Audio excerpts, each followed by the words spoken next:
आज ना मी south special असा केळ्याचा हलवा बनवला आहे आणि अगदी ना डिक्टो ते साऊथला मिळतो ना तसाच हलवा झाला. मी असा ना केरलाला गेलेलो तेव्हा खाल्ला होता. अगदी तीच चव आहे आणि बघा चिववीसारखा, म्हणजे तो हलवा कसा असा चिववी असतो म्हणजे असा तसाच झालेला आहे. आणि मुख्य म्हणजे ह्याच्यामध्ये ना जास्त काही साहित्यच नाही आहे, म्हणजे जी पिकलेली केळी असतात ना त्यापासून हा हलवा बनवतात. तर नमस्कार मैत्रिणींनो, गीताज किचनमध्ये तुमचे खूप खूप स्वागत. माझ्याकडे ना इथे एक गावावरून ना केळी पाठवली होती आणि ती केळी भरपूर होती. तर त्यातली ही थोडी केळी उरलेली आणि ती आता ना भरपूरच अशी पिकायला लागलेली. तर आपण जो हलवा करतो ना, म्हणजे केरलाला ना अशा पिकलेल्या केळ्यांचा ना हलवा केला जातो. तर ही जवळजवळ 8 केळी होती आणि ती 950 ग्राम आहे, म्हणजे जवळजवळ 1 किलोच्या जवळपास आहे. तर आता मी काय करणार, ही केळी जी आहे ना ती मिक्सरला लावून त्याचं ना आपल्याला एकदम स्मूथ अशी प्युरी तयार करून घ्यायची आहे. तर मी आता हे सगळे केळी असे कट करते आणि ह्याचं मस्तपैकी अशी म्हणजे त्याच्यामध्ये कुठेही ते केळ्याचे तुकडे दिसले नाही पाहिजे अशी प्युरी करायची. आणि आता ह्याच्यासाठी ना आपल्याला जे गूळ आहे ना ते बरोबर 350 ग्रॅम घ्यायचं आहे. म्हणजे 1 किलो असेल तर गूळ 350 ग्रॅम लागतं आहे. हे परफेक्ट प्रमाण आहे आणि चव भारी येते. आता सर्वात आधी मी हे गूळ जे आहे ना ते थोडंसं पाव कप पाणी घालून त्याला मी फक्त ते वितळून, त्याचा पाक बीक नाही करणार आहे. आपल्याला ते पाण्यासारखं करून घ्यायचं आहे, कारण ते नंतर त्या प्युरीमध्ये मिक्स करून आपल्याला हलवा तयार करायचा. तर इथे आता हे बघा झालेलं आहे पाणी, तर मी साईडला करते. आणि त्याच्यानंतर त्या हलव्यामध्ये काजू पण घालतात. काजू पण खूप छान लागतात. तर म्हणून मी थोडा 1 चमचा तूप घातला आणि इथे थोडेसे काजूचे तुकडे घातले आणि ते पण थोडेसे असे फ्राय करून घेतले. आता हे छान झालेले आहेत, तर मी आता हे काढून ठेवते. आता इथे मी एक पॅन ठेवला आणि त्याच्यामध्ये पाव कप तूप घेतलं आहे. आता तूप घेतल्यानंतर आपण जी प्युरी केळ्याची करून ठेवली आहे ती सगळी ह्याच्यामध्ये घालायची आहे, सावकाश घालायची.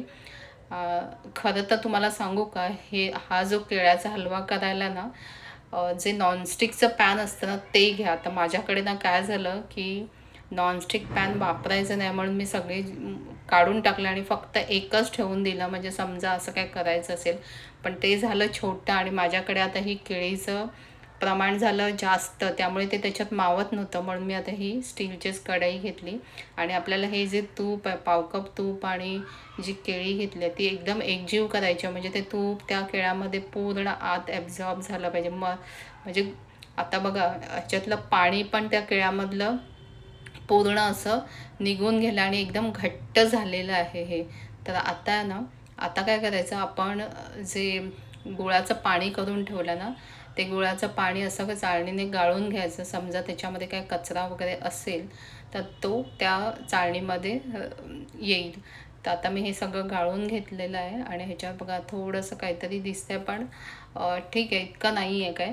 तर आता मी गाळून घेतलं आणि आपल्याला पुन्हा जसं आपण तूप आणि केळं म्हणजे एकजीव केलेलं त्याचप्रमाणे आता आपल्याला हे जे गूळ आहे आणि केळं एकजीव करायचं आहे आणि सारखं मध्यम, आता आपल्याला हे सगळं ना मध्यम आचेवरच करायचं आहे.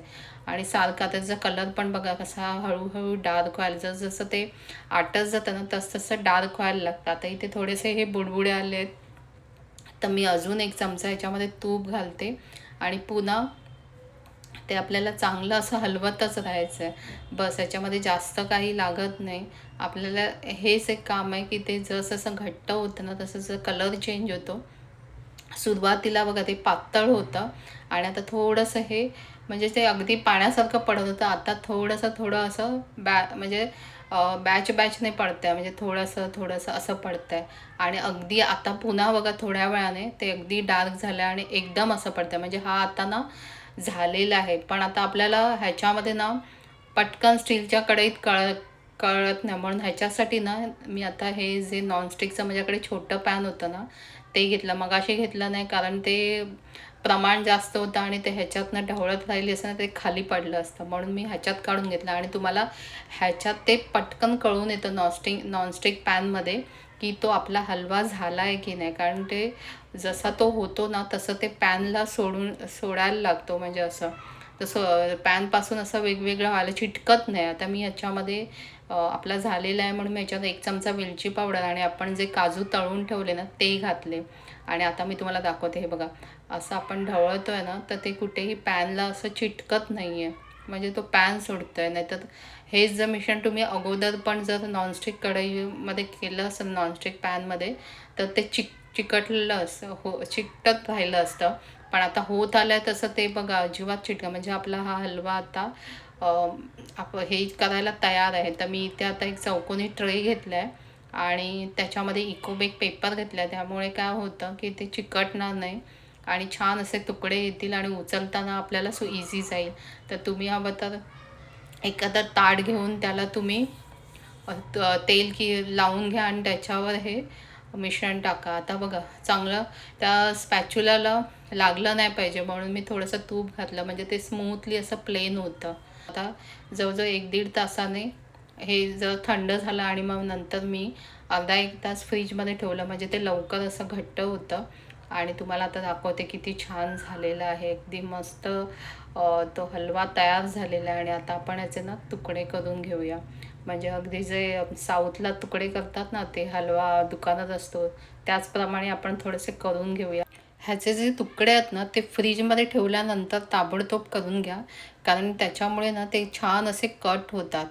तर हा थोडा कसा हलवा असा ना, असा चुवीस टेक्स्चरचा असतो, त्यामुळे मग ते सुरीला लागत नाही फ्रीजमध्ये ठेवल्या तेवढ्या कट केला की.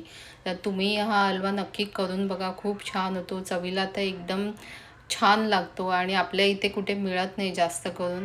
तर त्यामुळे तुम्हाला तो केरलाचा हलव्याची टेस्ट करता येईल. आणि मी तुम्हाला आता एक तुकडा पण दाखवते बघा, किती छान झालं आहे की नाही त्या केरलासारखा, म्हणजे साऊथला जसा मिळतो तसा आणि चवीला पण तसाच लागतो. तर केल्यानंतर हा कसा झाला तर कमेंट्स करून सांगायला विसरू नका. तुमची केळी जर अशी फुकट जात असेल तर नक्की करून बघा. तर पुन्हा भेटूया अशाच एका छानशा रेसिपीसह. तोपर्यंत धन्यवाद.